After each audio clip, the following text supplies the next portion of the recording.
एक international heist crew दुनिया के अलग अलग हिस्सों से मिलकर एक पैसेंजर प्लेन में चोरी करने का प्लान बनाते हैं। उनका प्लान 12,000 मीटर की ऊंचाई पर उड़ते हुए प्लेन से $500 मिलियन का सोना चुराने का होता है। ये मिशन इम्पॉसिबल सा लगता है, लेकिन यही इस कहानी की शुरुआत है। हर कदम खतरे से भरा है और हर फैसला जिंदगी बदल सकता है। कहानी की शुरुआत एक गॉर्जियस ऑक्शन से होती है। पूरे हॉल में कैमरे लगे होते हैं और कोई भी ब्लाइंड स्पॉट नहीं होता है। पुलिस को पूरा भरोसा होता है कि यहाँ से कुछ भी गलत नहीं हो सकता, लेकिन उन्हें यह अंदाजा नहीं होता कि आज कुछ एक्स्ट्रॉर्डिनरी होने वाला है। इसी ऑक्शन में इंटरनेशनल मास्टर थीफ साइरस आराम से अपने असली चेहरे के साथ एंट्री करता है। उसे देखकर पुलिस हैरान रह जाती है, क्योंकि वह बिना किसी डर के खुलेआम घूम रहा होता है। उसकी चाल और आंखों में अलग सा सेल्फ कॉन्फिडेंस होता है। पुलिस उसकी हर हरकत पर नजर रखना शुरू कर देती है। साइरस सीधे ऑक्शन हॉल के बीचों बीच बैठ जाता है और बिल्कुल शांत रहता है। कुछ देर बाद वह एक NFT आइटम पर बोली लगाता है, जिसकी कीमत $20 मिलियन होती है। सभी लोग हैरान रह जाते हैं कि वह इतनी बड़ी रकम इतनी आसानी से कैसे लगा सकता है। पुलिस की निगरानी और भी बढ़ जाती है। जैसे ही ऑक्शन स्टाफ सफल ट्रांजैक्शन की घोषणा करता है,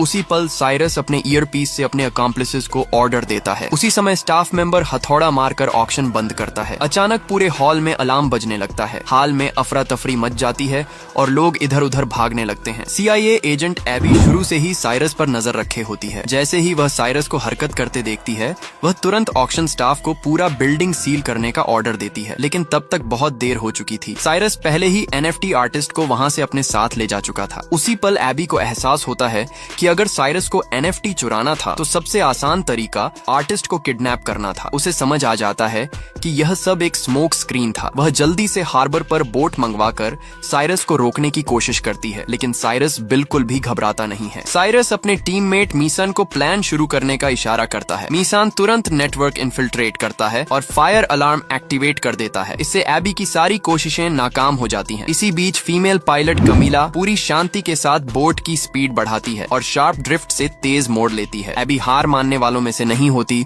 और वह लगातार पीछा करती रहती है। ये देखकर मीसान मेटल बैरियर्स एक्टिवेट कर देता है, जिससे रास्ता पूरी तरह बंद हो जाता है। एबी मजबूर होकर हेडक्वार्टर्स को कॉल करती है और साइरस की फुल स्केल सर्च का रिक्वेस्ट करती है। इस बीच NFT आर्टिस्ट को अभी तक यह एहसास नहीं होता कि वह किडनैप हो चुका है। वह सोचता है कि एबी कोई ज्यादा ही उत्साही फैन है। साइरस उसे अपने लग्जूरियस यॉट पर ले जाता है। वहां वह खुशी खुशी उसे $20 मिलियन देता है और यॉट पर पार्टी में शामिल होने का इन्विटेशन देता है। लेकिन आर्टिस्ट को नहीं पता होता कि उसकी किडनैपिंग की खबर फ्रंट पेजेस पर छप चुकी है। अगली सुबह जब वह उठता है, तब हाइस्ट क्रू उसे सच्चाई बताता है। उसे पता चलता है कि यह किडनैपिंग नकली थी ताकि NFT की वैल्यू बढ़ाई जा सके। यह सुनकर वह पूरी तरह चौंक जाता है। साइरस उसे मोनालिसा का एग्जाम्पल देता है और समझाता है कि कैसे एक चोरी किसी भी चीज की कीमत आसमान तक पहुंचा सकती है। जैसे ही किडनैपिंग की खबर फैली, आर्टिस्ट के काम की कीमत तेजी से बढ़ जाती है। आखिरकार डील $89 मिलियन में डन होती है। आर्टिस्ट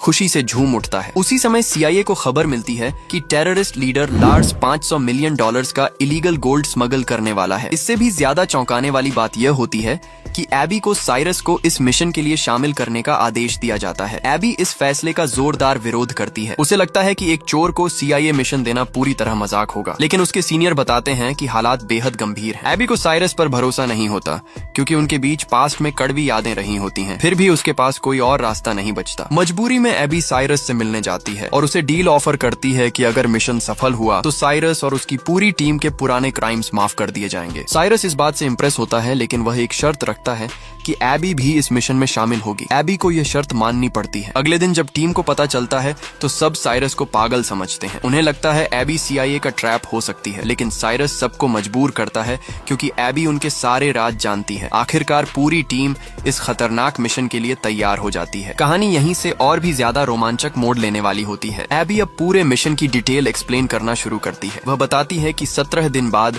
लार्स लंदन के एक बैंक से $500 मिलियन का गोल्ड ज़ुरिच भेजने वाला है। ये गोल्ड स्क्वायर वुडन क्रेट में होगा, जिसकी लंबाई चौड़ाई 1 से 1.5 मीटर होगी और कुल वजन 10 टन होगा। यह गोल्ड भारी सिक्योरिटी के साथ ट्रक से हीथ्रो एयरपोर्ट लाया जाएगा। वहां से इसे स्विस एयर के पैसेंजर प्लेन में लोड किया जाएगा, जो सीधे ज़ूरिक जाएगा। मतलब साफ है कि गोल्ड को जमीन पर चुराना नामुमकिन है। ये प्लान सुनकर साइरस की टीम को लगता है कि यह एक सुइसाइड मिशन है। इतनी सिक्योरिटी में गोल्ड चुराना किसी पागलपन से कम नहीं होगा। लेकिन साइरस शांत रहता है और कहता है कि अगर जमीन पर पॉसिबल नहीं है तो हवा में रास्ता निकाला जाएगा। साइरस फैसला करता है कि गोल्ड को फ्लाइट के दौरान ही मूव किया जाएगा। इसके लिए उन्हें एक दूसरा प्लेन चाहिए होगा। जब दोनों प्लेन काफी करीब आएंगे, तब रेडार सिग्नल एक्सचेंज किया जाएगा। इसके बाद गोल्ड वाले प्लेन को कोई डिटेक्ट नहीं कर पाएगा। हैकर मिसान तुरंत सर्च शुरू करता है और एक सूटेबल प्लेन ढूंढ निकालता है। यह प्लेन साइज में बड़ा होता है और पहले से हेवीली मॉडिफाइड होता है। इसे रिमोटली कंट्रोल किया जा सकता है और इसमें ऑटोमेटिक स्टील पाइप्स भी लगे होते हैं। डेंटन उन्हें प्लेन की सबसे खास बात दिखाता है। इस प्लेन का बॉटम हिस्सा एक जायंट एलईडी स्क्रीन होता है। इसकी मदद से प्लेन को रेडार और विजुअल डिटेक्शन से बचाया जा सकता है। साइरस समझ जाता है कि यही उनका सबसे बड़ा हथियार होगा। प्लेन रेंट करने के बाद पूरी टीम हाईजैकिंग प्लान डिजाइन करने लगती है। सबसे पहले उन्हें रेडार सिस्टम कंट्रोल करना होगा ताकि उनका प्लेन इनविजिबल रहे। साथ ही गोल्ड कैरिंग प्लेन के करीब पहुंचकर सिग्नल एक्सचेंज भी करना होगा। प्लान के मुताबिक करीब 9100 मीटर की ऊंचाई पर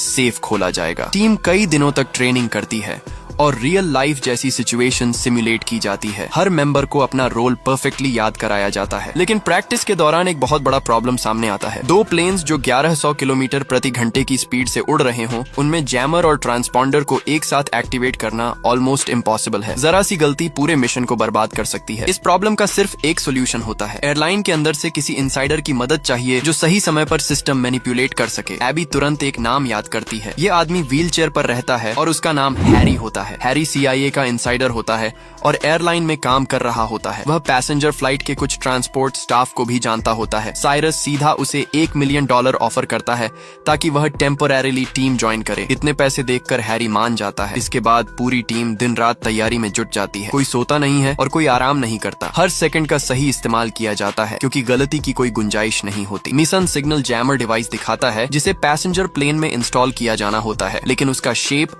बॉम्ब जैसा दिखता है। एबी सजेशन देती है कि डिवाइस को पार्ट्स में डिसमेंटल किया जाए। प्लान बनता है कि हर मेंबर एक एक पार्ट लेकर पैसेंजर बनकर प्लेन में चढ़ेगा। सिक्योरिटी को शक न हो इसलिए सभी अलग अलग वेव्स में बोर्डिंग करेंगे। इस तरह पूरा डिवाइस प्लेन के अंदर असेंबल किया जाएगा। सारी तैयारी पूरी होते ही एक्शन डे आ जाता है। टीम मेंबर्स नॉर्मल पैसेंजर्स की तरह प्लेन में चढ़ते हैं। कोई बिजनेस क्लास में होता है और कोई इकोनॉमी क्लास में। गोल्ड कार्गो होल्ड में भारी गार्ड के साथ रखा होता है, लेकिन तभी एक अनएक्सपेक्टेड घटना हो जाती है। इंजीनियर लूक अचानक भाग जाता है। साइरस को खबर मिलते ही वह घबरा जाता है क्योंकि लूक के पास जैमर का एक इंपॉर्टेंट कंपोनेंट होता है। साइरस तुरंत मिसान से सॉल्यूशन पूछता है। इसी बीच कमिला स्टेल्थ प्लेन उड़ाते हुए पैसेंजर प्लेन के पीछे पीछे उड़ रही होती है। आसमान में दोनों प्लेन्स के बीच दूरी लगातार कम हो रही होती है। मिसान कैबिन स्कैन करता है और पाता है कि 5 बॉडीगार्ड्स पैसेंजर बनकर बैठे हैं। 2 फर्स्ट क्लास में होते हैं और 3 इकोनॉमी क्लास में। टीम को तुरंत अलर्ट कर दिया जाता है। प्लेन क्रूजिंग एल्टीट्यूड पर पहुंचते ही पैसेंजर्स को कैबिन में मूव करने की परमिशन मिल जाती है। टीम मेंबर्स बारी बारी इकोनॉमी क्लास रेस्टरूम जाते हैं और डिवाइस के पार्ट्स वहां छुपा देते हैं। इसके बाद एबी बैकपैक पहनकर partially assembled device first class restroom ले जाती है, लेकिन उसकी नर्वस बॉडी लैंग्वेज एक बॉडीगार्ड को सस्पिशियस बना देती है। खतरा बहुत करीब होता है। उसी समय प्लेन में टर्बुलेंस आता है और एबी के हाथ से डिवाइस गिरकर टूट जाता है। वह घबरा जाती है और समझ नहीं पाती कि क्या करे। तभी साइरस दौड़ कर आता है और उसकी मदद करता है। इस वक्त तक कमिला प्लेन को परफेक्टली अलाइन कर चुकी होती है, लेकिन जैमर अभी तक फुली असेंबल नहीं हुआ होता। तभी रेस्टरूम डोर पर बॉडीगार्ड जोर से नॉक करता है। डेंजर के उस पल में एबी सजेस्टिव आवाजें निकालती है और बॉडीगार्ड वहां से चला जाता है। साइरस पूरी तेजी से डिवाइस रिपेयर करता है और आखिरकार जैमर एक्टिवेट हो जाता है। उसी पल कमिला वेग टर्बुलेंस का इस्तेमाल करके पैसेंजर प्लेन के पीछे लॉक कर लेती है। सिग्नल एक्सचेंज सक्सेसफुल हो जाता है और दोनों प्लेन्स रेडर से गायब हो जाते हैं। अब मिशन अपने सबसे खतरनाक फेज में प्रवेश कर चुका होता है। उसी समय एयर ट्रैफिक कंट्रोल सेंटर में हैरी अपना खेल शुरू करता है। वह कैप्टन को फॉल्स वेदर रिपोर्ट भेजता है और बताता है कि ज़ूरिक में मौसम बहुत खराब है। वह कैप्टन से रिक्वेस्ट करता है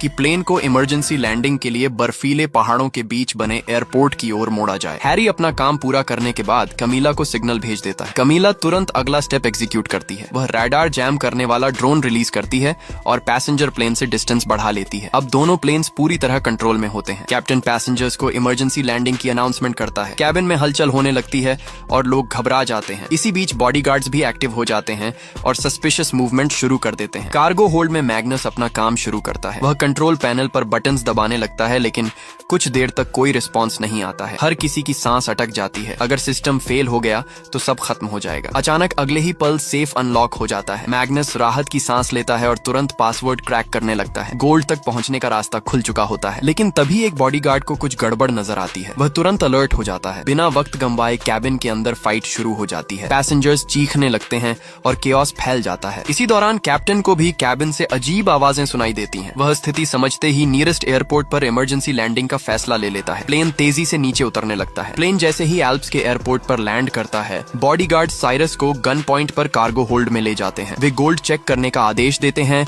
और तुरंत लार्स को कॉल करके सिचुएशन रिपोर्ट करते हैं। लार्स शांत रहता है और सब सुनता है। बॉडीगार्ड उसे बताता है कि प्लेन एल्प्स के एयरपोर्ट पर उतरा है, लेकिन रॉबर्ट्स ने एक बैकअप प्लेन भी तैयार कर रखा है। लार्स ठंडे दिमाग से अपने आदमियों को गोल्ड और रॉबर्ट्स दोनों सीज करने का आदेश देता है। बॉडीगार्ड साइरस, एबी और कमिला को प्लेन से नीचे उतारते हैं। कमिला के पास खुद को समझने का भी समय नहीं होता और वह भी प्रिजनर बन जाती है। अब सिचुएशन पूरी तरह उलट चुकी होती है। गोल्ड को शिफ्ट करने की तैयारी होती है। गन सिर पर रखकर कमिला को बैकअप प्लेन उड़ाने के लिए मजबूर किया जाता है। आसमान में एक बार फिर टेंशन भर जाती है। CIA हेडक्वार्टर्स में बैठे सीनियर्स को भी एहसास हो जाता है कि एबी और उसकी टीम सीरियस ट्रबल में है। तुरंत ट्रैकिंग ऑर्डर जारी किया जाता है और सैटेलाइट्स एक्टिव कर दिए जाते हैं। बैकअप प्लेन धीरे धीरे टेक ऑफ करता है। उसी पल कमिला सीक्रेटली सिग्नल भेजती है। साइरस सिग्नल समझ जाता है और एबी से सीट बेल्ट बांधने को कहता है। अगले ही सेकंड प्लेन वायलेंटली शेक करता है। जिन बॉडीगार्ड्स ने सीट बेल्ट नहीं बांधी होती वे फ्लोर पर गिर जाते हैं। केओस फिर से फैल जाता है। लीड बॉडीगार्ड किसी तरह खड़ा होकर कमिला से पूछता है कि प्लेन क्यों हिल रहा है। कमिला कामली जवाब देती है कि गोल्ड का वजन बहुत ज्यादा है। बॉडीगार्ड को शक तो होता है, लेकिन वह कुछ कर नहीं पाता। असल में कमिला प्लेन की एक्सटर्नल स्टेल्थ लेयर को गिरा देती है। इसका मकसद CIA को रेडार पर दिखाई देना होता है। कुछ ही देर में CIA प्लेन डिटेक्ट कर लेती है। CIA तुरंत 2 F-35 फाइटर जेट सपोर्ट के लिए भेज देती है, लेकिन तभी एक ऑफिसर सीनियर को याद दिलाता है कि उनके पास लार्स के खिलाफ कोई सॉलिड एविडेंस नहीं है। सीनियर कुछ देर सोचता है और नेटो से कांटेक्ट करने का फैसला लेता है। टेररिस्ट थ्रेट का बहाना बनाकर प्लेन शूट डाउन करने की परमिशन मांगी जाती है। एबी की जान की परवाह भी नहीं की जाती। बॉडीगार्ड्स को लगता है कि यह सिर्फ एम्प्टी थ्रेट है। कैमिला प्लेन को आगे उड़ाती रहती है। बाहर फाइटर जेट्स मिसाइल्स रेडी करके फाइनल 60 सेकंड्स का काउंटडाउन शुरू कर देते हैं। पैसेंजर कैबिन में साइरस एक आखिरी दांव सोचता है। वह रिमोट कंट्रोल एक्टिवेट करता है। स्टील पाइप्स अचानक बाहर निकलती हैं और बॉडीगार्ड्स को जोर से जमीन पर पटक देती हैं। स्थिति एक बार फिर पलट जाती है और अब कंट्रोल वापस साइरस की टीम के हाथ में आने लगता है। साइरस बॉडीगार्ड को काबू में करता है और एबी तुरंत रिमोट कंट्रोल अपने हाथ में ले लेती है। वह प्लेन के फ्यूजलेज पर LED की मदद से सिविलियन शब्द लिख देती है ताकि बाहर से साफ दिख सके। यह एक आखिरी कोशिश होती है खुद को बचाने की। उसी समय कॉकपिट में कमिला प्लेन को अचानक अपसाइड डाउन घुमा देती है। नेटो के फाइटर जेट्स ये देखकर हमला रोक देते हैं, लेकिन प्लेन बहुत तेजी से एल्टीट्यूड खोने लगता है और सिचुएशन और भी ज्यादा खतरनाक हो जाती है। एबी इस मौके का फायदा उठाती है और रिमोट से कार्गो होल्ड का दरवाजा खोल देती है। साइरस से जूझ रहा बॉडीगार्ड संतुलन खो देता है और सीधे खुले आसमान में गिर जाता है। एक सेकंड में सब कुछ खत्म हो जाता है। इसके बाद साइरस और एबी कॉकपिट की तरफ भागते हैं। वहाँ कैमिला अभी भी एक बॉडीगार्ड से लड़ रही होती है। तीनों मिलकर किसी तरह उसे भी काबू में कर लेते हैं, लेकिन अब प्लेन पूरी तरह डैमेज्ड हो चुका होता है। साइरस पायलट सीट पर बैठता है और पूरी ताकत से प्लेन को ऊपर खींचने की कोशिश करता है। तभी फ्यूजलाज का एक हिस्सा टूटकर टेल फिन से टकरा जाता है। प्लेन अब पूरी तरह कंट्रोल से बाहर हो जाता है। अब इमरजेंसी लैंडिंग के अलावा कोई रास्ता नहीं बचता। साइरस जल्दी से नीचे देखता है और एक हाईवे की तरफ प्लेन मोड़ देता है। ये फैसला जान बचाने के लिए लिया जाता है। प्लेन तेज रफ्तार में नीचे उतरता है और जमीन से टकराते ही फिसलने लगता है। प्लेन कंट्रोल से बाहर होकर सीधे लार्स की लग्जरी विला की तरफ बढ़ता है। विला में बैठा लार्स और गोल्ड रिसीव करने आई वुमन ये देखकर घबरा जाते हैं। किसी को समझ नहीं आता कि यह क्या हो रहा है। सड़क के दोनों तरफ लगे पेड़ प्लेन की रफ्तार को कम कर देते हैं। प्लेन टूटता हुआ विला के सामने आकर रुक जाता है। जोरदार आवाज के साथ सब कुछ शांत हो जाता है। साइरस, एबी और कमिला टूटे हुए प्लेन से बाहर निकलते हैं। चारों तरफ अफरा तफरी मची होती है। उसी जगह 10 टन गोल्ड जमीन पर बिखरा पड़ा होता है। गोल्ड काउंट करने आई वुमन को अचानक मैसेज मिलता है कि डील में एक इन्फॉर्मेंट मौजूद है। वह तुरंत ट्रांजैक्शन रोकने का फैसला करती है। उसे शक हो जाता है कि कुछ बड़ी गड़बड़ है। वुमन ये भी समझ जाती है कि तीनों में से कोई एक पुलिस ऑफिसर है। वह कॉन्ट्रैक्ट तोड़ने की तैयारी करती है, लेकिन लार्स को ज्यादा बातों में भरोसा नहीं होता। वह बिना सोचे समझे 2 गोलियां चला देता है। वुमन वहीं गिर जाती है और उसकी मौत हो जाती है। लार्स के चेहरे पर कोई भाव नहीं होता, लेकिन उसे यह नहीं पता होता कि पैसेंजर प्लेन के कैमरा से माइक का बेटा ये सब रिकॉर्ड कर चुका होता है। जब लार्स गुस्से में पूछता है कि पुलिस ऑफिसर कौन है, तब साइरस आगे बढ़कर सामने आता है। लार्स गन उठाकर उसे मारने ही वाला होता है। तभी अचानक पुलिस फोर्स वहां पहुंच जाती है और चारों तरफ से घेर लेती है। लार्स घबराकर साइरस और उसकी टीम पर इलीगल ट्रेसपासिंग का आरोप लगाने लगता है। वह खुद को बचाने की कोशिश करता है। सिचुएशन कुछ ही पलों में पूरी तरह बदल जाती है। साइरस पुलिस को पूरी कहानी बताता है कि कैसे गोल्ड स्मगलिंग हो रही थी और कैसे मर्डर किया गया। उसी समय फ्यूसलाज पर प्रोजेक्टेड फुटेज में लार्स द्वारा की गई हत्या का सबूत दिखाया जाता है। अब लार्स के पास बचने का कोई रास्ता नहीं बचता। वह सिर झुकाकर अपना जुर्म कबूल करता है। उसका पूरा खेल वहीं खत्म हो जाता है। कुछ ही देर बाद CIA की टीम भी वहां पहुंच जाती है। एबी सब कुछ देखकर अंदर से टूट चुकी होती है। साइरस ये समझ जाता है कि अब उसे यहाँ से निकलना होगा। कमिला एक बोट तैयार करती है और साइरस उसके साथ निकलने की तैयारी करता है। एबी अपने सीनियर से पूछती है कि क्या नेटो को प्लेन गिराने का आदेश उसी ने दिया था। जवाब उसे पहले से पता होता है। गुस्से में एबी अपने सीनियर को एक पंच मारती है। फिर वह अपना बैज जमीन पर फेंक देती है और CIA से रिजाइन कर देती है। उसके चेहरे पर अजीब सी शांति होती है। इसके बाद एबी बिना पीछे देखे ओसाइरिस की बोट पर चढ़ जाती है। अब उसका रास्ता पूरी तरह बदल चुका होता है। कहानी अब अपने आखिरी और सबसे चौंकाने वाले मोड़ की तरफ बढ़ती है। बोट आगे बढ़ती है और पीछे केओस धीरे धीरे दूर होता जाता है। साइरस एबी को शांत करने की कोशिश करता है। समुद्र की हवा उनके चेहरों से टकरा रही होती है और पहली बार एबी को लगता है कि वह सच में आजाद है। साइरस उससे कहता है कि अब उसे पूरी सच्चाई जाननी चाहिए। साइरस एबी को बताता है कि यह मिशन शुरू से ही CIA के लिए नहीं था। एबी ये सुनकर चौंक जाती है। वह समझती थी कि गोल्ड CIA के हाथ में जाएगा, लेकिन साइरस मुस्कुराकर कहता है कि उसने कभी CIA पर भरोसा नहीं किया। साइरस समझाता है कि ब्रसल्स में जब हैरी को रिक्रूट किया गया था तभी असली प्लान एग्जीक्यूट हो चुका था। उसी समय मैग्नस ने असली गोल्ड को फेक गोल्ड से रिप्लेस कर दिया था। असली गोल्ड आयरन बार्स से ढका हुआ था जिन पर सिर्फ गोल्ड पेंट लगा था। ये fake gold crates Swiss air cargo plane से भेज दिए गए थे। पैसेंजर प्लेन में जो ड्रामा हुआ वह सिर्फ अटेंशन डाइवर्ट करने के लिए था। CIA और लार्स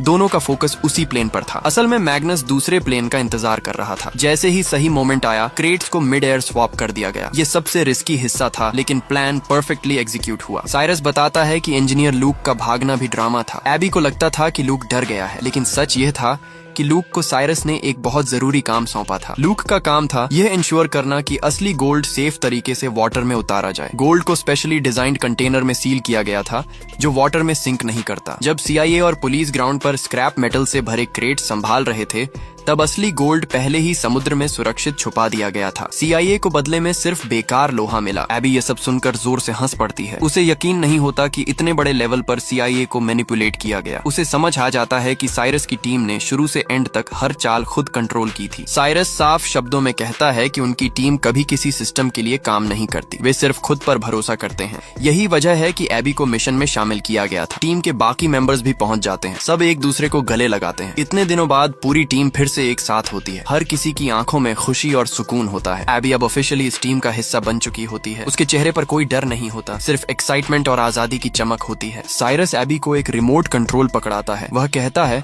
कि अब आखिरी स्टेप उसका है। एबी बिना कुछ पूछे रिमोट का बटन दबा देती है। समुद्र की सरफेस हिलने लगती है। धीरे धीरे पानी के नीचे से मेटल कंटेनर्स ऊपर आने लगते हैं। कुछ ही सेकंड्स में 10 टन गोल्ड पानी से बाहर दिखाई देने लगता है। एबी की आंखें खुली की खुली रह जाती हैं। वह गहरी सांस लेती है और अपने अंदर एक अजीब सी राहत महसूस करती है। उसे लगता है जैसे उसके अंदर का बोझ पूरी तरह उतर गया हो। साइरस उसे देखता है और हल्की सी मुस्कान देता है। टीम के सभी लोग गोल्ड को देखते रहते हैं जो पानी से बाहर निकल चुका होता है। 10 टन सोना उनके सामने होता है और उसकी कीमत $500 मिलियन होती है। ये वही गोल्ड होता है जिसके लिए इतनी बड़ी लड़ाई लड़ी गई थी। एबी कुछ पल तक चुप रहती है और फिर उसे अपनी पुरानी जिंदगी याद आती है जहां हर दिन रूल्स और ऑर्डर्स में बीतता था। अब उसे लगता है कि उसने सही फैसला लिया है। साइरस साफ साफ कह देता है कि उसने गोल्ड चुराने की बात एबी से जानबूझकर छुपाई थी। अगर वह पहले जान जाती तो CIA का दबाव उसे तोड़ सकता था। एबी यह बात समझ जाती है और उसे कोई शिकायत नहीं रहती। टीम के बाकी मेंबर्स भी एबी को ऑफिशियली वेलकम करते हैं। हर कोई साइरस की लीडरशिप की तारीफ करता है। साइरस टीम से कहता है कि यह अंत नहीं बल्कि एक नई शुरुआत है। आगे और भी बड़े प्लान्स उनका इंतजार कर रहे हैं। यहीं पर आज की यह कहानी खत्म होती है। आपको ये मूवी कैसी लगी? अपना ओपिनियन कमेंट में जरूर बताइए। ऐसी ही और स्टोरीज के लिए चैनल को सब्सक्राइब करना ना भूलें।